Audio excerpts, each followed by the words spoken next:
All right, today we're going to be learning how we can graph functions given a limited or unlimited domain. I took this picture from the book. You don't need to write it down. I just wanted you to read over an example of how functions can be used off of a real-world situation and how the graph can help us to visualize what is actually happening and what the situation is. So just read this example. It's from your textbook, and then you can start on your warm-up. Pause the video so you can work out the warm-up without me, and then you can press play and see what we're doing here. Okay, so if I want to find the missing coordinate of each ordered pair, remember that your ordered pairs are x, y. So in this first one, I'm saying x is 0. So I'd be finding the function of 0. When I put in 0, what do I get out? That's what I'm asking. So the function of 0 is negative 3 times 0 is 0 plus 1. The function of 0 is 1. The function here then of negative 4.5 would be negative 3 times negative 4.5. Plus 1. So I know this function of negative 4.5 is 13.5 plus 1. So the function of negative 4.5 is 14.5. The last one is slightly different. You notice you're given the y value, which means you're given the f of x value. So f of x is equal to 7. You're going to replace this whole thing with 7. So 7 is equal to negative 3x plus 1. Now you're solving for the x value. You will solve just like an equation, so you're isolating the variable. So you have x is equal to negative 2. Okay, let me know if you have any questions on that tomorrow. All right, for graphing new functions, when graphing a function you're not familiar with, these 3 steps are what you can always do. Okay, so if you know a shortcut or down the road when we learn different ways of graphing, this is your fallback method. This is your method that you can use anytime if you were to forget those other methods. The first thing you want to do is you want to solve the equation for f of x or y. So get that isolated. The next thing you want to do then is you want to make a table of ordered pairs.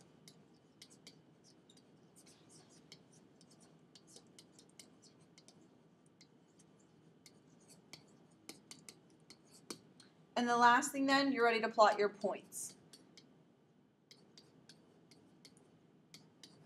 After you plot your points, guys, you need to decide how and if you should connect the points. So ask yourself, is it discrete or continuous?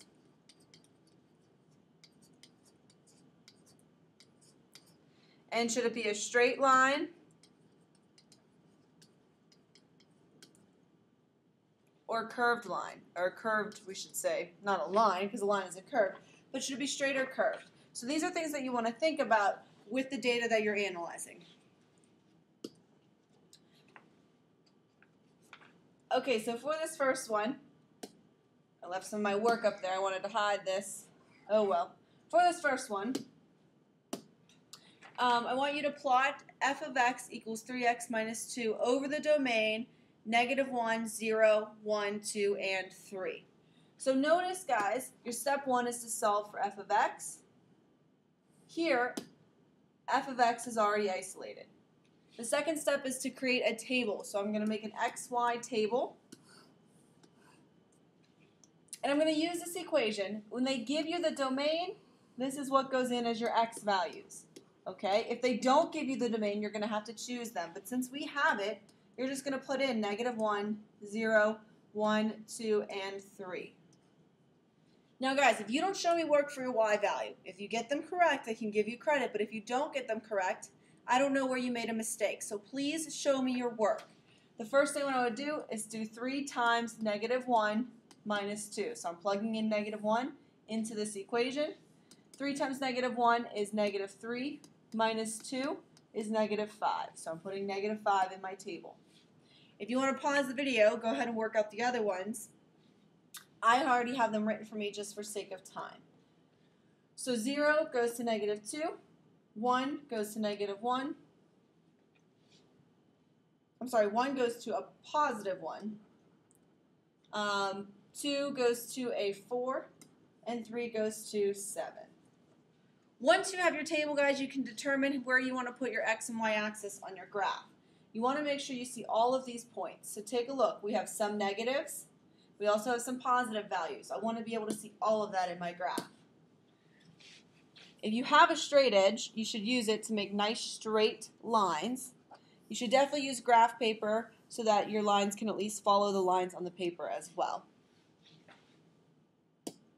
Now when I'm graphing this, remember you just move with the x first, so the first point would be -1, and then I move down 5. 1, 2, 3, 4, 5. Go ahead and plot the other points. We reviewed this in Chapter 0, so we should be pretty quick at it. The last point, 3, 7, is going to go off my page here, so 1, 2, 3, 4, 5, 6, 7. Okay? Now, I know some of you probably are already trying to draw in a line there. Wait, I'm not doing it for a reason. So think about this. The graph says I want to plot this function. I want to plot this function over this domain. So those are the only points that I want, guys. If the domain is given to you, do not fill in the other points. Don't connect those lines because it's only this domain. Now look at number 2. I just want you to explain to me how would this graph differ if f of x was on the domain of x is greater than or equal to -1, but it's also less than or equal to 3. So what would you do then if the domain was an inequality? What kind of graph would this be? Hopefully you're telling me it would be continuous.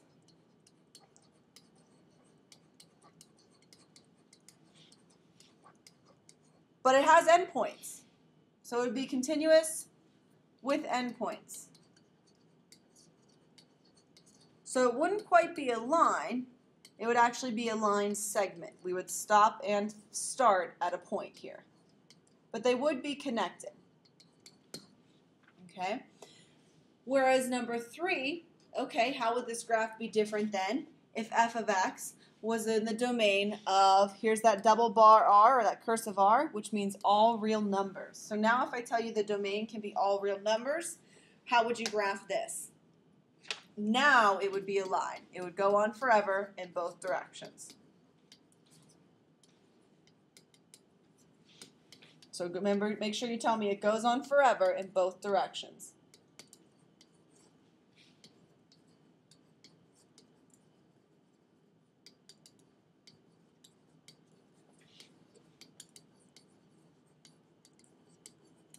So make sure you know the difference. If I give you the points, these are the only points I want. That's discrete. If I give you an inequality, that's continuous, but yet it has a start and stop. Whereas if I tell you all real numbers, that means it's going on forever now in both directions. It would be a line. If a domain is not given, you can assume that it is all real numbers. So you may need to write some of this down. If your domain is not given, you can assume it is all real numbers. If the domain is all real numbers, then any number can be used as an input value. But can we make a table with all the possible input values? Absolutely not. It can be any number we want. We don't want to make a table with an infinite number of values.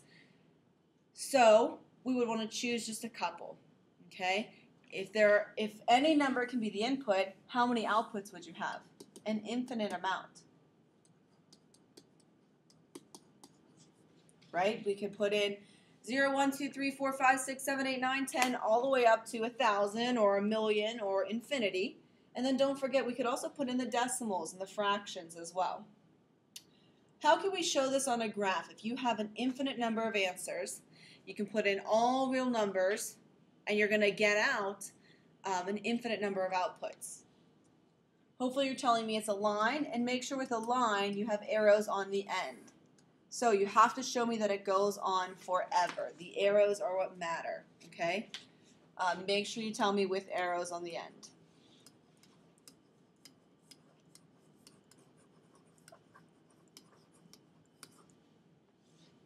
All right, so we're going to do one graph together, and you're going to have 2 to do for homework as your ET. We're going to start with number 4. Remember, our step 1, if you need to look back, what was it? We need to solve for y. So what am I going to do here to isolate y? Well, here's y. I need to subtract x from both sides. And now I have negative 3y equals negative x minus 6, or negative 6 minus x. They still don't have y by itself, so I want to divide by -3. You're dividing each and every term by -3. Each and every term by -3. And I have y equals a negative divided by a negative makes a positive, so this is positive x over 3. And then -6 divided by -3 is a positive 2. Or you could also write it as y equals 1/3 x plus 2.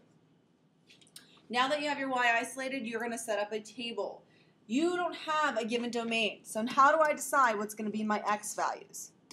Well, guys, it's your choice, okay? You're going to choose a couple points to put in, and then you're going to show me that the graph is not limited. It has an unlimited domain. You can choose whatever values you want, okay? But here's your stipulations. You want to make sure you see the whole picture, and you want to keep it easy. So see the whole picture, keep it easy. Let's look at this equation here. When I look at this equation, click that one every time. When I look at this equation,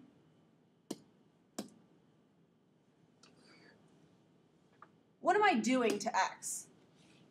What am I doing to x? Hopefully you're seeing that I am adding 2, but more importantly, I'm going to divide x by 3 every single time. What are some easy numbers that you can put in for x then, so that when you divide it by 3, it's keeping your work simple? Hopefully you're telling me some multiples of 3, so maybe 0 divided by 3 is easy, but then 3 divided by 3 would be easy. 6 divided by 3 would be easy. Also go into the negative direction. You want to try some of each. So if I have 3, I also am going to do -3 here. All right? So take a minute to plug those in. So I'm going to have -3 over 3 plus 2. -3 over 3 is -1 plus 2 is a positive 1. 0 divided by 3 plus 2. 0 divided by any number is 0 plus 2 is a 2. And lastly, 3 divided by 3 plus 2. 3 divided by 3 is 1. 1 plus 2 is 3. Oh, sorry, I forgot we have one more here. 6 divided by 3 plus 2. 6 divided by 3 is 2. 2 plus 2 is 4. Now we're ready to set up my graph. Take a look, guys.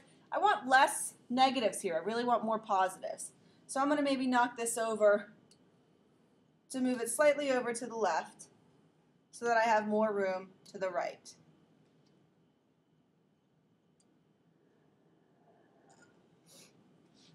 Okay, you can count by 1s or you can count by 3s. I'm going to count by 1s because I can fit it, okay? If we want all of our graphs to look the same, we should all do the same thing. So let's all just count by 1s. So -1, +1, 2, 3. If it's not labeled, you can assume that it is 1. Okay, if you want to count by anything other than 1, you have to have it labeled. So I'm going to go over -3 and up 1.